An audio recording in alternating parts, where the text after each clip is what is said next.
सभी का NGO pilot में स्वागत है। आज की इस वीडियो में हम समझने वाले हैं ITR 7 जो कि हमें अपने 22-23 फाइनेंशियल ईयर के लिए अपना जो भी काम किया हुआ है समाज सेवी संस्थाओं ने उसके लिए अपने फॉर्म को सबमिट करना है। तो CBDT ने 2 सर्कुलर निकाले थे, सर्कुलर नंबर 4 और सर्कुलर नंबर 5, 10 फरवरी 2023 को और 14 फरवरी 2023 को।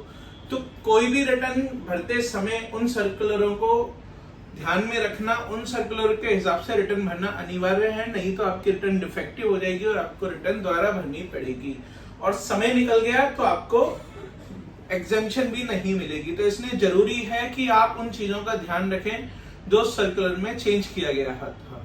तो सबसे पहले जो सर्कुलर में एक चेंज था वो था आपका मैं आ जाता हूं आपके इनकम और एक्सपेंस पर। तो हम जो ITR 7 में असेसमेंट ईयर 22-23 और फाइनेंशियल ईयर 21-22 में जो हम दिखाते थे वो दिखाते थे ER और EC, मतलब जो आपका रेवेन्यू नेचर का खर्चा है वो आप ER में दिखाते थे और वो कैपिटल नेचर का खर्चा आप EC में दिखाते थे।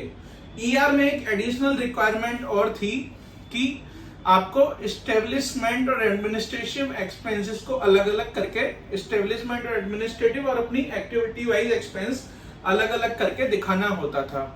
बट अब ये रिक्वायरमेंट हटा दी गई है तो आपका काम कम हो गया है।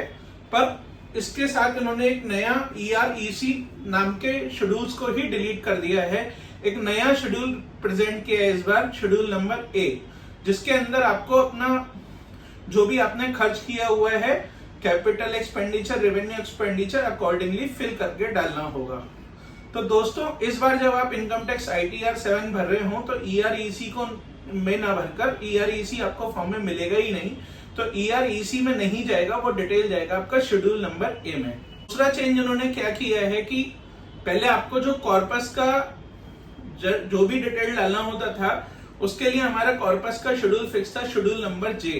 बट अब वो कॉर्पस का शेड्यूल इन्होंने शेड्यूल नंबर J के साथ साथ आपको एक रिकंसिलेशन भी देना होगा कि जो आपका बैलेंस शीट और जो कॉर्पस है उसमें डिफरेंस क्यों आ रहा है, उसके रीजन भी उसमें बताने होंगे, परचेज ऑफ फिक्स्ड एसेट से डेप्रिसिएशन है या अदर है।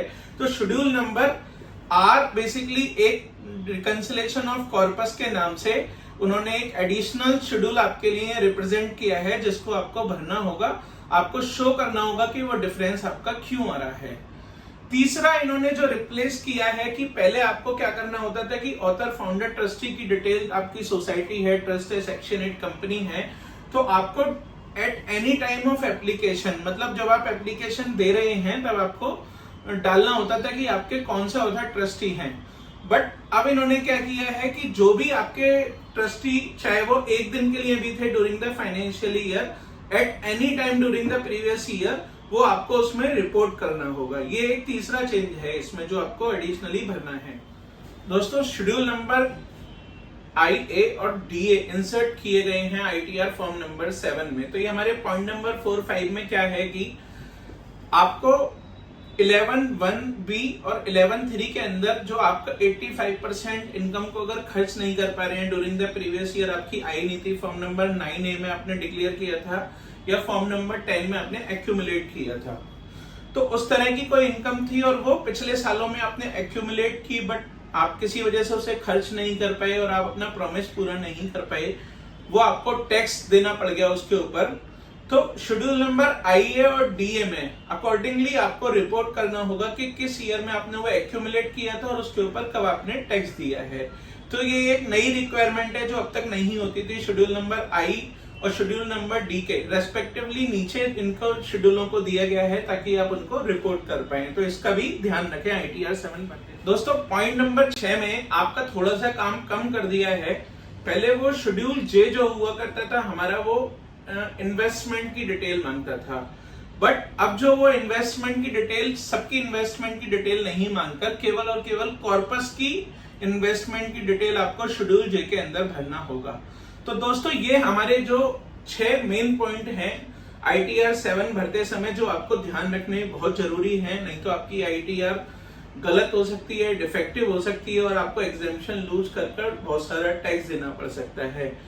आप इन पॉइंटों का ध्यान रखें। अगर इसके संबंध में आपकी कोई क्वेरी हो तो आप कमेंट बॉक्स में कमेंट कर सकते हैं, फोन कर सकते हैं, ईमेल कर सकते हैं। Thank you.